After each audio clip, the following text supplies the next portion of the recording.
지금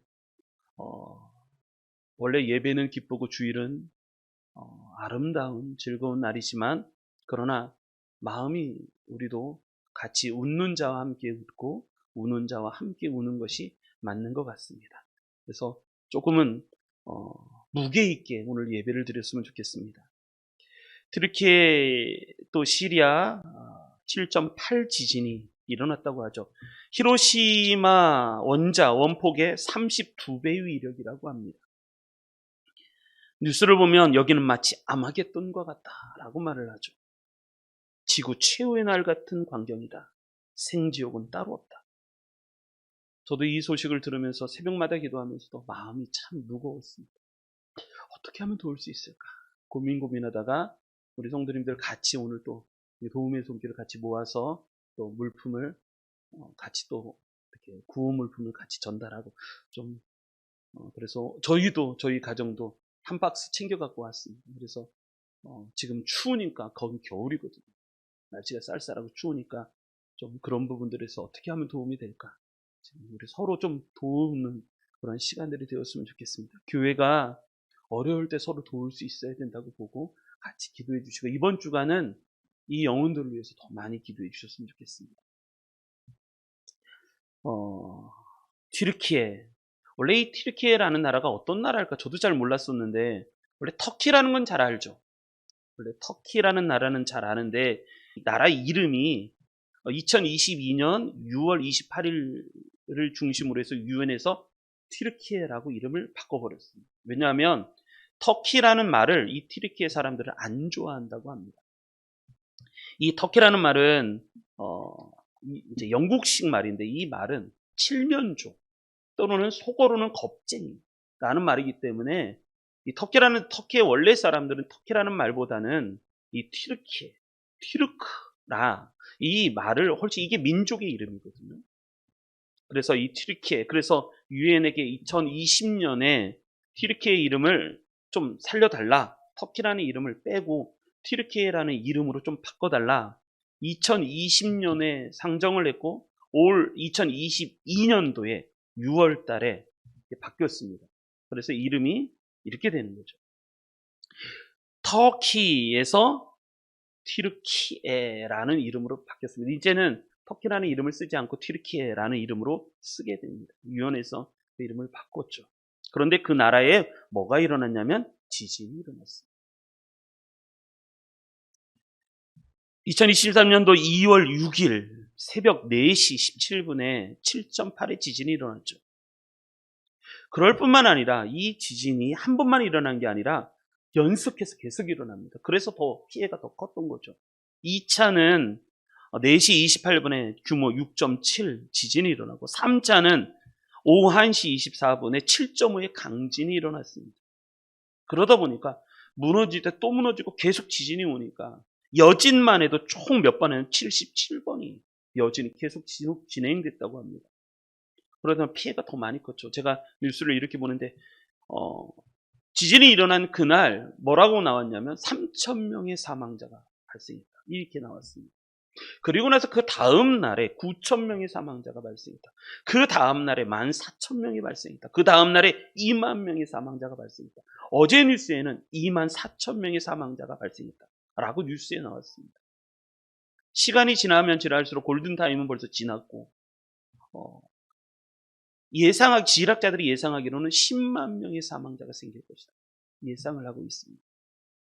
그래서 전 세계 60개국에서 70개국의 응급 구조 대원들이 파송을 해서 우리나라도 열심히 가서 지금 구조 사명을 감당하고 있지만 쉽지가 않습니다. 집이 다 무너져 버렸습니다. 집안이 흔들렸거든요. 집안이 흔들렸기 때문에 다 무너져, 그냥 집이 차례대로 그냥 싹 내려앉아 버렸어요. 싹 내려. 한 12가정이 사는 어떤 사람의 뉴스로는 그냥 12가정이 그냥 그 안에 다 깔려 있는 거예요. 그냥 집이 그대로 주저앉아 버렸습니다. 이거 어떻게 살려요? 아예 그냥 싹 다 무너져 버렸어요. 뭐 어떻게 할 방법이 없어요. 그래도 할 건 해야 되잖아요. 그래서 열심히 구조 사명을 감당하고 어떻게든지 전 세계 사람들이 같이 돕고 좀 그랬으면 좋겠습니다. 그래도 참 기적 같은 일들이 많이 벌어졌죠. 저는 이거 보면서 눈물이 나더라고요. MBC 뉴스에서, 뉴스데스크에서 보도하는데 더미 속에 언니가 동생을 어떻게 해서든지 구하려고 꼭 껴안고 있는 장면이에요. 언니가 어떻게 해서든지 이 동생 살려고 이 무게를 어떻게 해서든지 자기가 힘으로 몇 살이나 먹었다고, 그 힘이 뭐에 있다고, 그래도 동생 살리려고 언니가 이렇게 버티고 있는 그것을 뉴스에 보는데 눈물이 나더라고요. 그러면서 새벽마다 기도하는데 하나님 속히 구해 주십시오. 저 영혼들을 어떻게 합니까? 하나님 구해 주십시오. 그래서 전 세계 나라에서 백성들이 좀 도움의 손길을 필요로 하고 있으니까 우리도 같이 기도해 주시고 같이 그 영혼들을 위해서 같이 마음을 모았으면 좋겠습니다. 전 세계적으로 보면 지금 사망자가 보면 1900년도 이후에 최고의 사망자가 25만 5천 명이 있습니다. 중국에서 벌어졌었고, 인도네시아, 그 다음에 IT, 그 다음에 또 중국은 계속 일어나요. 그 다음에 일본, 투르크메니스탄, 또 중국, 파키스탄, 이란, 그리고 튀르키예, 시리아. 그런데 만약에 10만 명이 넘어가면 지금 벌써 7번에 다다르게 됩니다. 7번. 예전에는 좀 시간을 거슬러 가보면 벌써 뭐 중국에서는 이렇게 물이 범람해서 뭐 80만 명이 죽고 막 그런 일도 벌어졌었죠. 이럴 때 우리가 좀 도와야 될 것 같습니다. 우리가 좀 마음을 모아서 기도도 해주시고 또 내가 좀 잊고 있는 거라도 좀 도움이 될 수 있는 거 하면 괜찮습니다. 좀 어떻게든지 도와서 그들에게 구호품을 좀 전달하고 시흥시 연합 교회들이 다 모여서 또 이 구호물품을 전달하기 위해서도 우리 목사님들끼리 서로 연락하기도 하고 그렇습니다. 근데 우리 교회는 우리 성도님들 중에 또 회사를 통해서 또 구호물품 가는 게 있으니까 또 같이 하고 또 이런 시간이 정말 많이 필요한 것 같습니다. 남의 일이라고 우리가 모른 척 그러면 안 되는 거예요. 할렐루야. 같이 좀 도우셨으면 좋겠고 같이 했으면 좋겠습니다. 하여간 그렇습니다. 왜 우리는 어려운 사람을 도와야 하는가? 오늘 설교 제목이 이렇습니다. 우리는 왜 어려운 사람을 도와야 하는가? 성경 말씀에 어려운 사람을 도우라는 것이 하나님의 뜻이기 때문에 그렇습니다. 자, 오늘 본문의 말씀을 통해서 한 절씩 한 절씩 왜 우리는 어려운 사람을 도와야 하는가? 그 말씀을 같이 살펴보고자 합니다. 첫째, 자, 6절, 7절 같이 한번 읽어보겠습니다. 6절, 7절 같이 한번 읽어보겠습니다. 읽습니다. 시작. 이것이 곧 적게 심는 자는 적게 거두고 많이 심는 자는 많이 거둔다 하는 말이로다. 각각 그 마음에 정한 대로 할 것이요 인색함으로나 억지로 하지 말지니 하나님은 즐겨내는 자를 사랑하시느니라. 아멘. 왜 어려운 사람을 도와야 하는가? 첫 번째가 그렇습니다. 어려운 사람을 돕는 것이 하나님의 뜻이기 때문에 그렇습니다. 고린도 후서를 보면 8장과 9장은 어떤 성경이냐면 어떤 본문이냐면 예루살렘 교회에 어려움이 닥쳤습니다. 예루살렘 교회에 어려움이 닥쳐서 그 예루살렘 교회를 위해서 어떻게 전 세계에 흩어진 교회가 예루살렘 교회의 그 어려움을 도울 수 있을까? 거기에 대한 순서에서 연보를 하자 해서 돈을 모으고 어떻게 쓰면 도울까? 그것을 모아서 전달하자 한 것이 8장 9장입니다. 고린도 후서 8장 9장이 예루살렘 교회의 어려운 일을 만나서 어떻게 도울 것인가에 대한 글이 8장 9장 말씀입니다. 자, 우리 한번 말씀 볼까요? 고린도후서 8장 1절, 2절 한번 같이 읽어보겠습니다. 1절, 2절 한번 같이 읽어볼까요? 읽겠습니다. 시작. 형제들아, 하나님께서 마게도냐 교회들에게 주신 은혜를 우리가 너희에게 알르노니 환난의 많은 시련 가운데서 그들의 넘치는 기쁨과 극심한 가난이 그들의 풍성한 연보를 넘치도록 하게 하였느니라. 아멘. 지금 이 성경에는 예루살렘 교회라고 딱 정확하게 명시하고 있지는 않지만 성도들이라고 쓰면서 주석가들은 다 이야기합니다. 예루살렘 교회가 어려움에 처했다. 왜냐하면 글라우디오 황제 치하 때 예루살렘에 뭐가 임하냐면 기근이 임합니다. 궁핍이 임합니다. 그래서 그 교회들이 굉장히 어려움을 겪습니다. 시련이라는 거죠. 그래서 2절에 이렇게 얘기합니다. 환난, 그리고 많은 시련, 그리고 뒤에 넘어가면 극심한 가난. 그들이 예루살렘 교회에 그것이 임한 거예요. 그래서 이것을 임하고서 고린도 교회가 그러면 우리가 좀 돕겠습니다 해서 연보를 거두기 시작을 했습니다. 연보를 막 거두는데 연보를 거둔다는 얘기를 누가 들었냐면 마게도냐 교회들이 쭉 들어요. 마게도냐 교회들이 쭉 들으면서 우리도 돕겠습니다. 우리도 돕겠습니다. 그래서 마게도냐 교회들에게 하나님의 은혜를 주셔서 돕는 마음을 주셔서 막 거둡니다. 그 이야기입니다. 고린도후서 9장 1절 2절 같이 읽겠습니다. 시작. 성도를 섬기는 일에 대하여는 내가 너에게 쓸 필요가 없나니 이는 내가 너희의 원함을 알미라. 내가 너희를 위하여 마게도냐인들에게 아가야에서는 1년 전부터 준비하였다는 것을 자랑하였는데 과연 너희의 열심이 퍽 많은 사람들을 분발하게 하였느니라. 아멘. 이 고린도 교회에서 했다는 얘기를 다른 교회에도 분발하게 하였다는 거예요. 그래서 마게도냐 사람들, 특별히 아가야에 있는 사람들은 1년 전부터 준비를 했다는 것이죠. 참 우리 교회도 좀 그랬으면 좋겠습니다. 하나님이 은혜를 주셔서 지금도 어려운 교회는 참 많이 있습니다. 우리 국내 선교를 가다 보면 지금도 뭐 늘 얘기하듯이 성도님들 3분 드리고 10년째 목회하시는 목사님들 정말 많이 있습니다. 복음화 지수가 10%라고 하는데 실제 가보면 1%예요. 그래서 목사님들을 만나서 이야기하다 보면 여기 복음화가 그래도 많이 돼 있다고 들었는데 그런데 교회가 성도님들이 없어요. 예전에는 그렇게 하나님께서 부흥을 주셔서 교회가 잘 세워졌는데 지금은 정말 가난한 교회들이 정말 많이 있어요. 그래서 우리 교회가 하나님이 은혜를 주시면 반드시 우리 교회가 우리 국내에 있는 작은 교회들, 여름 성경학교 하기조차도 어려운 교회들 가서 좀 도와야지. 그런 마음을 갖고 있습니다. 그래서 어떤 교회에서는 그러죠. 119를 교회 자체 내에 만듭니다. 삼풍백화점 사건 이후에 그 교회에서는 119라고 하는 자원봉사자들을 만들어서 만약에 이렇게 문제가 생기고 사회적으로 어려움을 겪으면 바로 연락을 해서 비상망 연락해서 교회가 가서 도울 수 있게끔 재정적으로 인력으로 도울 수 있게끔 그런 시스템을 어떤 교회에서는 갖춰놨다고 할 정도입니다. 하여간 예루살렘 교회가 어려웁자 고린도 교회가 도왔는데 근데 그 돕는다는 손길을 마게도냐 사람들이 다 들었어요. 야, 우리도 돕겠습니다. 우리도 돕겠습니다. 특별히 아가야에서는 1년 전부터 준비를 했다고 합니다. 그런데 이게 바뀌었습니다. 고린도 교회는 갑자기 차가워지기 시작합니다. 거짓 교사들이 와서 바울이 말하는 게 뭐야? 그리고 그 신앙을 흔들어 버리니까 돕는 것도 다 무너지기 시작을 했습니다. 그랬는데 아가야는 그것에 흔들리지 않고 열심히 구제하려고 구호물품을 모으고 막 그랬다는 얘기입니다. 그래서 여기 성경에 보면 연보라는 단어가 나옵니다. 제가 이렇게 말씀 묵상하다 연보라는 단어를 보고 참 은혜를 받았습니다.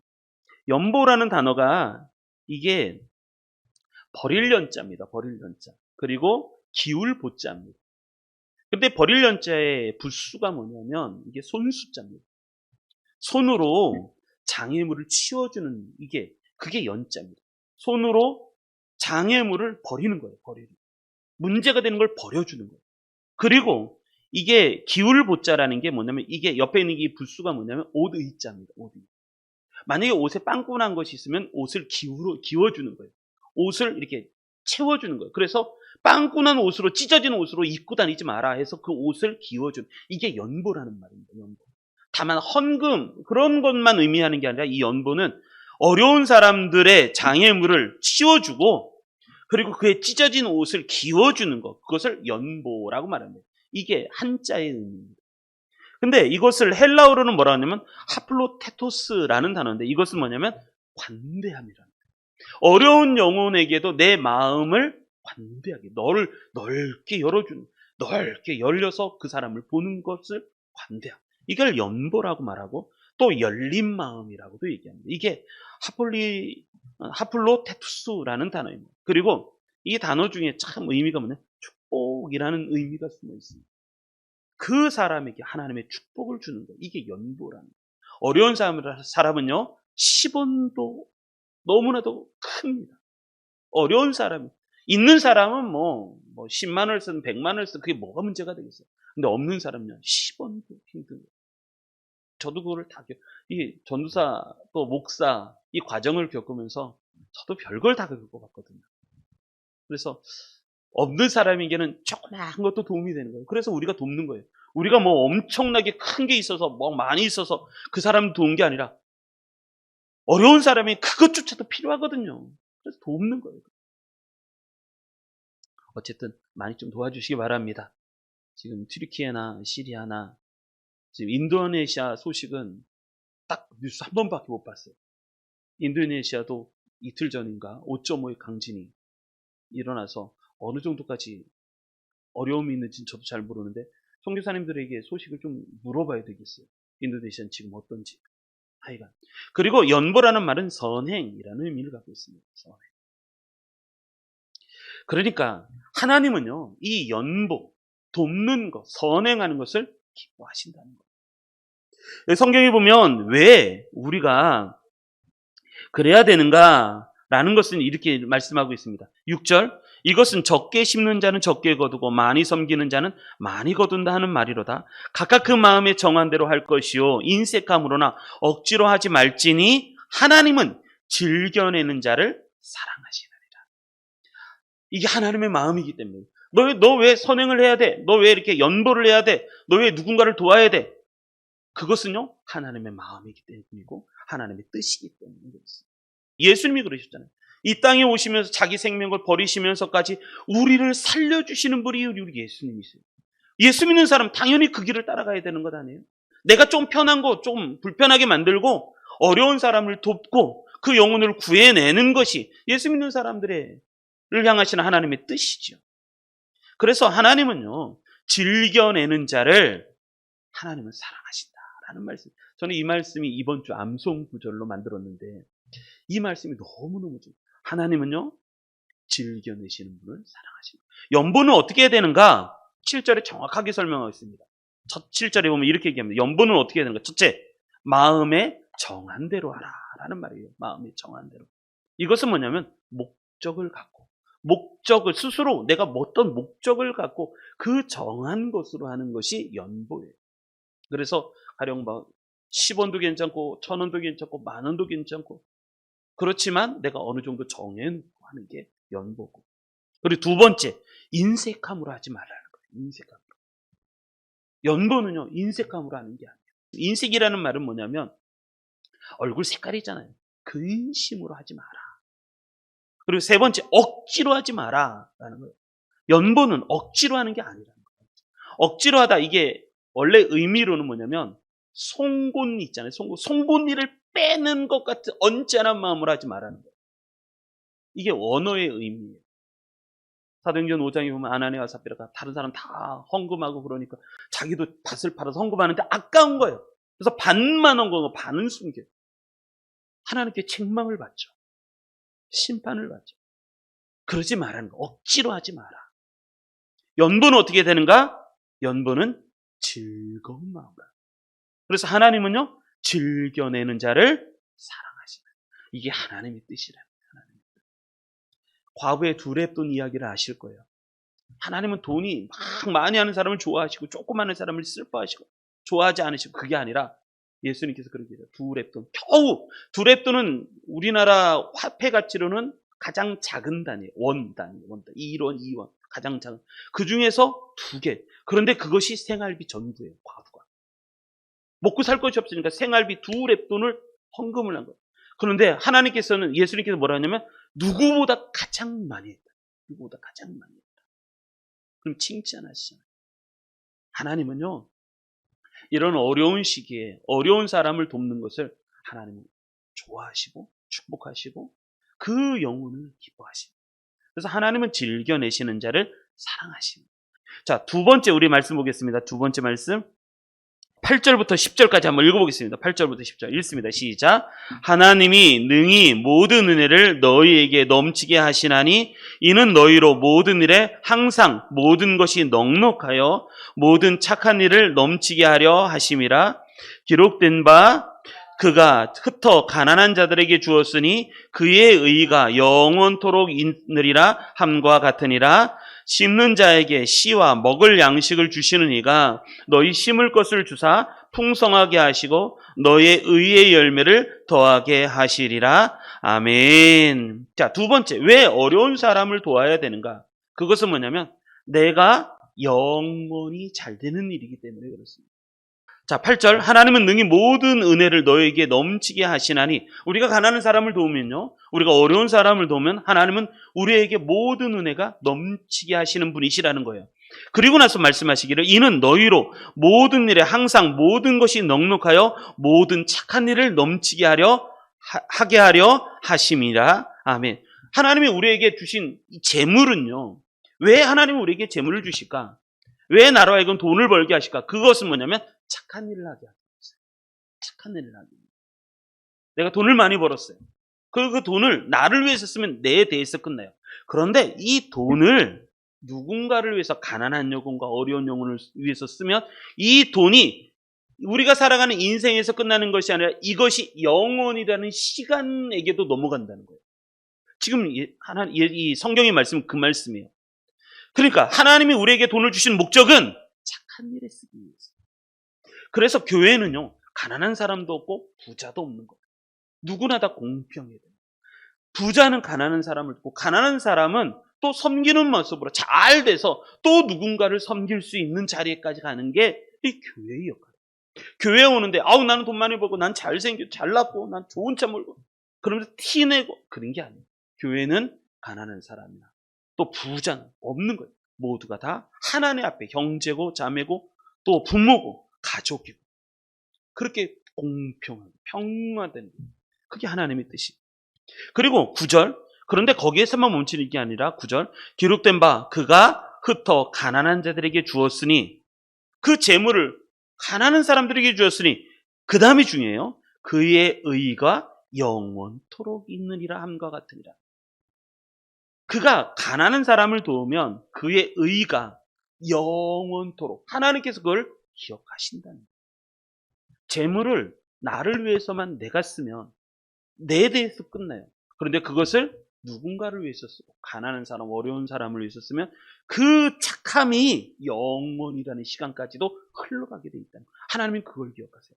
자, 성경에 보면 이런 말씀이 있어요. 마태복음 25장에 보면 하나님이 심판을 하시는데 한쪽은 양, 한쪽은 염소 새끼들이 이렇게 쫙 구분을 했어요.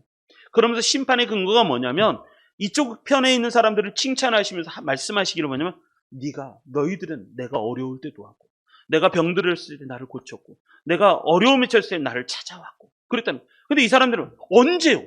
제가 언제 그랬습니까? 내가 언제 주님이 어려우실 때 내가 언제 찾아가 봤고 언제 힘들었을 때 내가 도와줬고 그랬습니까? 그랬더니 하시는 말씀이 뭐냐면 가난한 자들에게 하는 것이 나에게 한 것이다. 너희들은 영생의 자리더라. 염소 이쪽에 편에 있는 사람들에게 말씀하시기를 너희들은 내가 힘들 때 나를 도왔지 않았다. 내가 어려울 때 나를 찾아오지 않았고 내가 힘들었을 때 나를 와서 돌보지 않았다. 저희가 언제요? 가난한 사람에게 아무것도 안 한 것이 나에게 안 한 것이다. 너희들은 영벌에 들어가. 그래서 영벌과 영생이 마태복음 25장에 보면 쫙 갈라져요. 그것이 가난한 사람을 돕는 일이에요. 내가 지금 돈을 벌어서 나를 위해 쓰면 내 대해서 끝날 거예요. 그런데 그것을 가난한 사람이나 어려운 사람을 위해서 쓰면 그 의가 영원토록 흘러가게 돼 있어요. 하나님이 그렇게 흘러가게 하신다는 거예요. 그러면서 10절 말씀하시기를 심는 자에게 씨와 먹을 양식을 주시는 이가 너희 심을 것을 주사 풍성하게 하시고 너의 의의 열매를 더하게 하실 것이다. 하나님이 나에게 씨와 먹을 양식을 주셨는데 이것을 심는 것을 더 주사 풍성하게 하셔서 너의 의회가 더 하나님께 영원토록 할 수 있게 하는 것이 하나님의 마음이다 라고 말씀하십니다. 이런 은혜가 넘쳤으면 좋겠어요. 그래서 뭐라 그러냐면 누가복음 14장에 보면 이런 말씀이 있어요. 무릇 자기를 높이는 자는 낮아지고 자기를 낮추는 자는 높아지리라. 이렇게 말씀하시면서 말씀하시기를 또 자기를 청한 자에게 이르시되 내가 점심이나 저녁이나 베풀거든 벗이나 형제나 친척이나 부한 이웃을 청하지 마라. 이런 사람들은요, 부자 또 친척, 부한 이런 사람들은 조금 도와줘도 그 도움을 고마움으로 못 느껴요.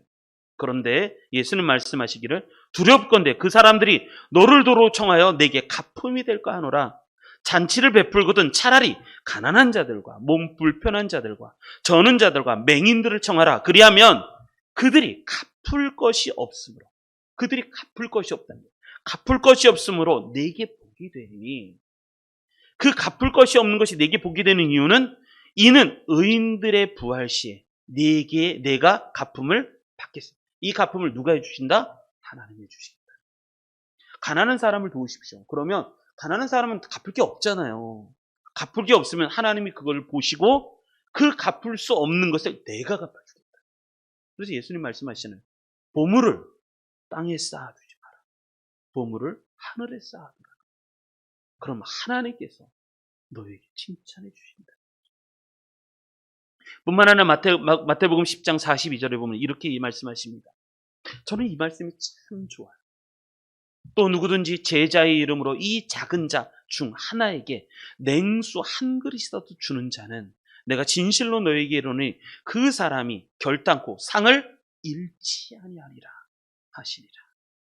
작은 자 중에 하나에게 냉수 한 그릇이라도 주는 것은 결코 하나님께서 그 상을 잃어버리지 않게 하시겠다. 왜 어려운 사람을 도와야 되는가? 그것은요, 내가 영원으로 하나님의 시간 안으로 천국의 시간 안에 내가 죽어서도 칭찬받는 일이기 때문에 그래서 어려운 사람을 돕고 가난한 사람을 돕는 거예요. 지금 어떻게 보면 우리가 좀 마음 이게 좀 그랬으면 좋겠어요. 저는 자꾸 옛날에 카메룬 선교 갔던 제자가 했던 이야기가 자꾸 생각이 나요. 카메룬 제자 같은 여자 청년이 목사님 왜 카메룬에 가보면 많은 영혼들 지금도 굶고 있는 영혼들 정말 많거든요. 케냐 우리 선교사님을 우리가 후원하고 지원을 하지만 케냐도 지금 먹고 살기가 힘들어요. 그래서 빵 한 조각 주면 아이들이 그거 먹고 행복해하고 지금 역시 열심히 빵 사역을 하고 있는 선교사님 지원을 해보면서도 느끼는 게 아직도 카메라도 마찬가지거든요. 카메라는 그 영혼들을 보면서 이런 마음이 들더라는 거예요. 야, 내가 저 일을 안 당했으니까 참 좋지. 우리나라에 태어나서 엄마 아빠 품에서 좋은 아파트집에서 좋은 핸드폰 보고 좋은 침대에서 이렇게 잘 살고 있으니까 참 좋네. 내가 저기에 태어나지 않아서 참 다행이다. 라는 생각이 들었다는 거예요. 그 생각이 뭔가 틀린 것 같은데 이게 진짜 틀린가? 그래서 고민이라는 거예요. 그 얘기를 저한테 하는 거예요. 목사님, 이 마음이 어떤 건가요? 이게 좋은 마음인가 나쁜 마음? 제가 그랬죠. 그 나쁜 마음. 그 마음은 사단이 주는 마음. 어려운 사람을 보고 내가 안 당했으니까 참 다행이다. 그건 예수님의 마음이야. 그 사람들을 보고 내가 안타까워하고 그것을 보고 슬퍼하고 그것을 보고 내가 어떻게 도와야지 하는 마음. 그 마음이 하나님 기뻐하시는 마음이지. 내 일이 아니라고. 나는 안 생겼다고. 나는 여기서 좋으니까. 문제 그건 하나님이 싫어하시는 마음. 여러분, 선행은요. 누군가를 돕는 일은 연구하는 것은 시간을 이 땅의 시간에서 저 천국의 시간으로 넘어가는 칭찬. 단순히 이 땅에서 칭찬받는 것이 아니라 그걸 넘어서서 천국에까지도 하나님께 칭찬받고 나중에 갚을 사람이 없으면 하나님이 갚아주시겠다는 그 보장 내가 해주겠다는 내가 해주겠다. 너 이 사람들에게 보장 못 받았지? 잘 갚음 못 받. 그 갚는 거 내가 해주겠다. 그러니까 우리는 어려운 사람도 선행을 해야 돼. 그것은 교회가 해야 되는 일이기도 하고 모든 기본적인 인간이 해야 하는 일 중에 하나입니다. 그래서 저는 이 말씀 작은 자 하나에게 냉수 한 그릇이라도 주는 자는 반드시 그 상을 결단코 잃지 아니하리라. 저희 이 말씀이 너무너무 좋아요. 그런 은혜가 있었으면 좋겠습니다. 우리 마지막 11절 같이 보겠습니다. 11절 읽겠습니다. 시작. 너희가 모든 일에 넉넉하여 너그럽게 연보를 함은 그들이 우리로 말미암아 하나님께 감사하게 하는 것이라. 아멘. 왜 어려운 사람을 도와야 하는가? 그건 뭐냐면 감사하는 삶을 살 수 있게 하기 때문에 그래요. 사람이 어려움을 만나면 사람은 어떻게 변하냐? 부정적으로 변해요. 어려움이 찾아오면 부정적으로 변해서 내가 왜 이 일을 당해야 되느냐? 내가 이 어려움을 왜 당해야 되느냐? 그거에 대한 불만과 불평과 원망이라는 게 생겨요. 어려움을 당하면 즉각적으로 우리는요, 원망할 거리를 찾아요.